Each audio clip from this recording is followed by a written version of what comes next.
So let's start with our new session. Unit 6 handling emergency services. मैंने बताया था आप लोगों को कि हैंडलिंग इमरजेंसी सर्विसेज क्या होता है, कि जब भी कोई इमरजेंसी आती है तो उन इमरजेंसीज को कैसे हैंडल किया जाता है. Session 6 identify the M. M क्या होता है? उद्देश्य. Of planning of OT. Location size and different area of operation theatre. जो आपका ऑपरेशन थिएटर है, ऑपरेशन थिएटर को हम शॉर्ट फॉर्म में ओटी भी कहते हैं. तो उसके क्या क्या एम है, क्या क्या उद्देश्य है और क्या क्या प्लानिंग्स रहती है, कैसा उसका लोकेशन रहता है, क्या उसका साइज रहता है, और ऑपरेशन थिएटर के जो सराउंडिंग में एरियाज होते हैं वो कौन कौन से एरियाज होते हैं. सो इस सेशन में हम ये सब कुछ डिस्कशन करेंगे. In this session, you will learn about the aim of planning of operation theatre and the zones of areas in operation theatre complex. कि operation theatre complex के क्या क्या zones है, क्या क्या areas है, और operation theatre की जो location है वो कैसी है, क्या क्या उसका size रहता है. So, an operation theatre, एक operation theatre को हम क्या कहते हैं? OT भी कहते हैं. अगर अभी इस सेशन में मैं कहीं आगे OT का यूज़ करूँ तो आप लोग अंडरस्टैंड करेंगे कि OT stands for operation theatre. Opening room or surgery suites in a room within a hospital which surgical operations are carried out the sterilized environment. Sterilized environment क्या होता है बेटा? एक एंटी बैक्टीरियल, जहाँ पर बैक्टीरियाज बिल्कुल भी नहीं होते हैं. सो ऑपरेशन थिएटर क्या है? एक सर्जिकल प्रोसीजर जहाँ पर किया जाता है, वो कहाँ किया जाता है? ऑपरेशन थिएटर में किया जाता है, जहाँ पर बिल्कुल ही स्टरलाइज एनवायरनमेंट का होना बहुत ही ज़्यादा ज़रूरी होता है. क्योंकि अगर वहाँ पे स्टरलाइज एनवायरनमेंट नहीं होगा तो पेशेंट है वो जल्दी से इन्फेक्टेड हो सकता है, जिसकी वजह से पेशेंट की बॉडी को हार्म भी हो सकता है.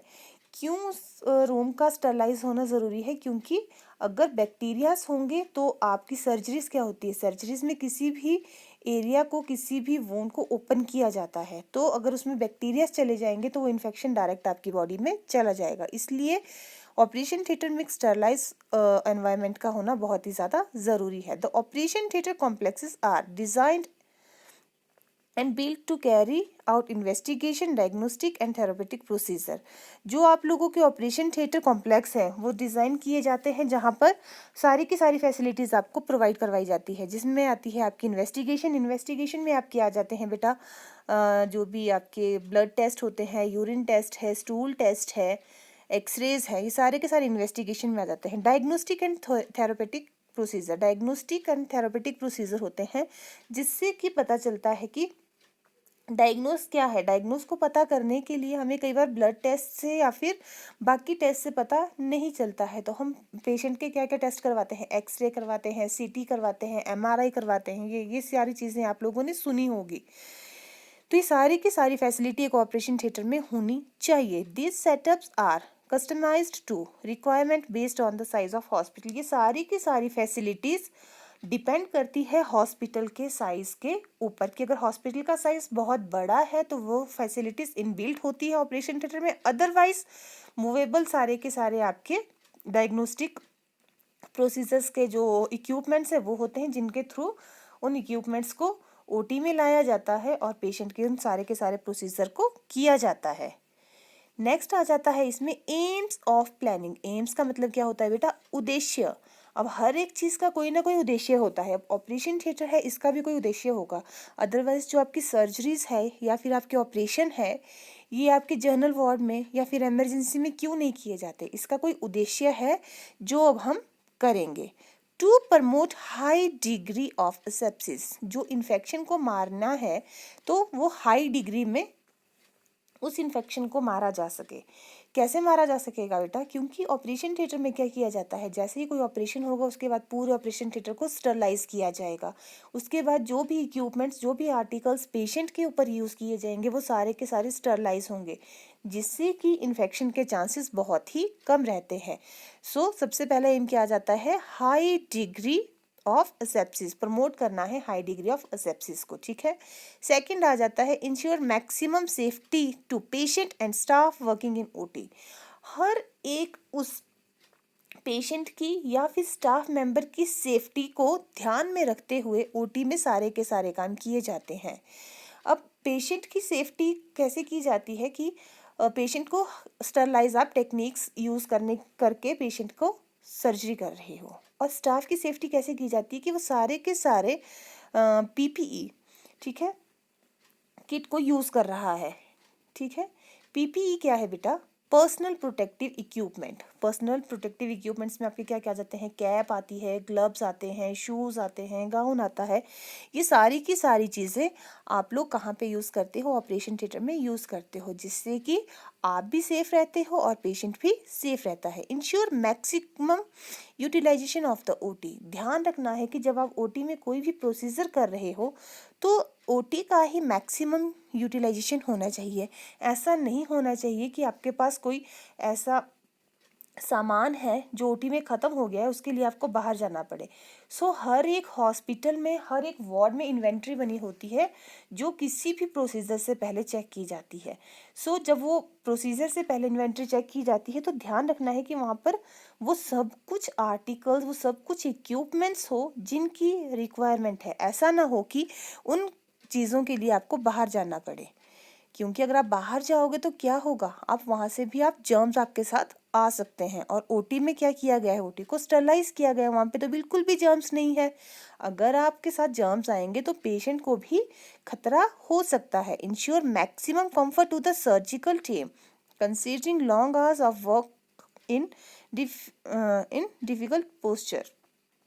क्या होता है, जो भी सर्जिकल टीम है, सर्जिकल टीम में आपके जीडीएस आते हैं, डॉक्टर्स आते हैं, आपका स्टाफ आता है, उन सबको कंफर्टेबल फील करवाने के लिए जैसी ही उनकी जैसे ड्यूटीज़ होती है। अब आप लोगों ने देखा होगा उन ओटी वालों को कंफर्ट जोन कैसे मिल सकता है? आपने देखा होगा जो ओटी का जो स्टाफ होता है, उनके जो ड्यूटी आवर्स होते हैं वो जैसे 10 to 5 होंगे। 5 o'clock के बाद कोई भी सर्जरीज नहीं होती है। वो क्यों नहीं होती है? क्योंकि इनका एक एक प्रोसीजर कम से कम 6-6 घंटे का होता है। और आपको पता है कि जो सर्जरीज होती है वो हमेशा ही स्टैंडिंग पोजीशन में की जाती है। ठीक है, बैठ के कोई भी सर्जरी नहीं की जा सकती, तो उनका जो पोस्चर होता है वो बहुत ही डिफिकल्ट हो जाता है। To provide complete environment control. ध्यान रखना है कि जो आपका एनवायरनमेंट है वो बिल्कुल स्टरलाइज है, उसमें किसी भी तरह का ऐसा कोई भी पार्टिकल ना आ सके जिससे पेशेंट की हेल्थ को कोई भी नुकसान हो। Flexibility of uses of operation theatre. Operation theatre का प्रॉपर यूज़ करने के लिए उसमें सारे के सारे इक्विपमेंट्स का होना बहुत ही ज़्यादा ज़रूरी है। नेक्स्ट आ जाता है लोकेशन। लोकेशन क्या होता है बेटा? कि जो वो ऑपरेशन थिएटर है आपका वो कैसा दिखना चाहिए, कहाँ उसकी लोकेलिटी होनी चाहिए, कैसा वो दिखना चाहिए और कहाँ पर वो स्थित होना चाहिए। The best location of OT is one which permits a convenient to uncomplicated follow a patients and staff. जो आपका ओटी है वो कैसी जगह पे होना चाहिए कि जहाँ पर पेशेंट के लिए और स्टाफ के लिए कन्वीनियंट हो, कि वो वहाँ पर आराम से पहुँच जा सके, पेशेंट के द्वारा भी और स्टाफ के द्वारा भी।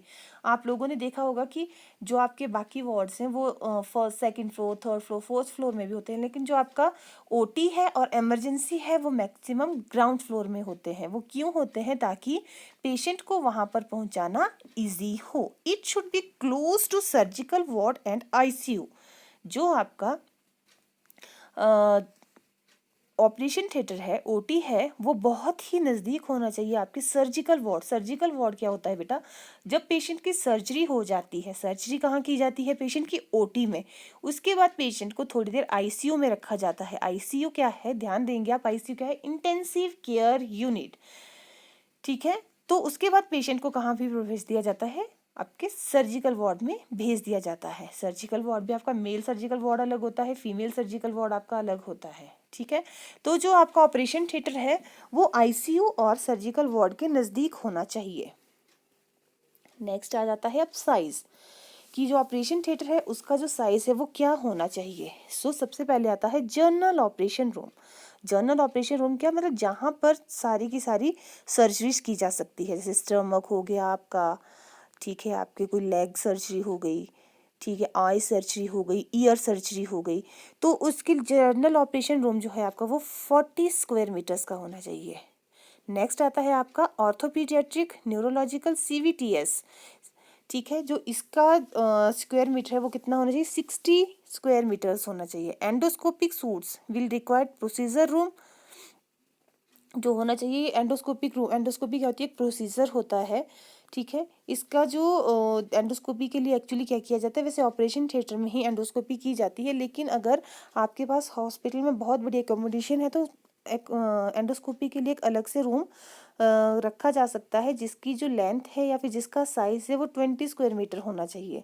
फॉर OT, जो ऑपरेशन थिएटर है of 200 to 300 bed district hospital, the optimum size is 80 by 80 to 80 by 20 but not more than 400 square metres.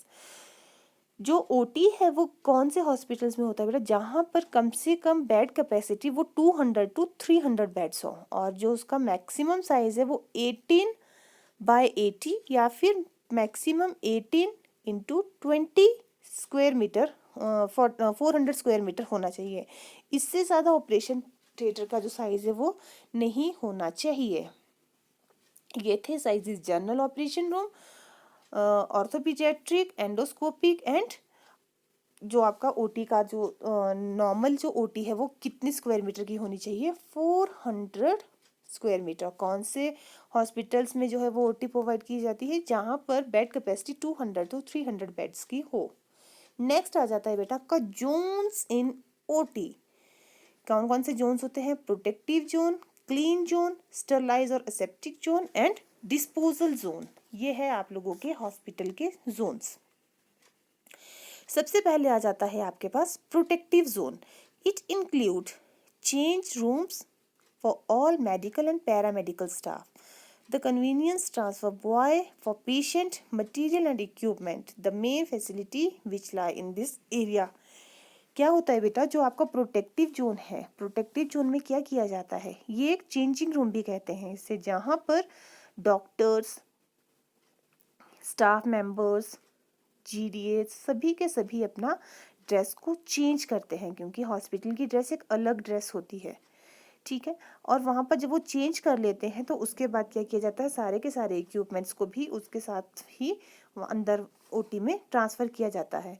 The pre and post operative rooms, pre मतलब पहले एंड पोस्ट मतलब बाद में।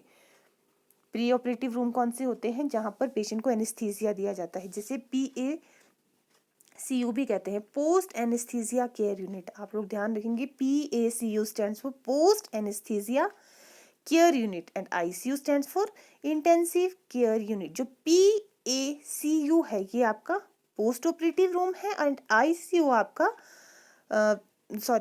PACU है आपका ये पोस्ट एनेस्थीसिया केयर यूनिट है, और ICU आपका जहाँ पर पोस्ट ऑपरेटिव केयर प्रोवाइड करवाई जाती है। Patients waiting area and reception, जो आपके प्रोटेक्टिव जोन है इनमें क्या क्या चीज़ें आ जाती है, patients waiting area and reception, जहाँ पर पेशेंट के जो रिलेटिव्स है वो वहाँ पर वेट करेंगे, और रिसेप्शन भी यहाँ पर साथ में ही होती है। ट्रॉली बॉय, जहाँ पर ट्रॉली बॉय का मतलब है बेटा, जैसे जो गवर्नमेंट हॉस्पिटल्स होते हैं उनमें क्या किया जाता है, पेशेंट को स्ट्रेचर के ऊपर पेशेंट को खुद ही जो पेशेंट के रिलेटिव होते हैं वही एक वार्ड से दूसरे वार्ड में लेके जाते हैं, लेकिन प्राइवेट हॉस्पिटल्स में क्या होता है, ट्रॉली को खींचने के लिए या फिर पेशेंट को एक वार्ड से दूसरे वार्ड को शिफ्ट करने के लिए वार्ड बॉयज रखे होते हैं।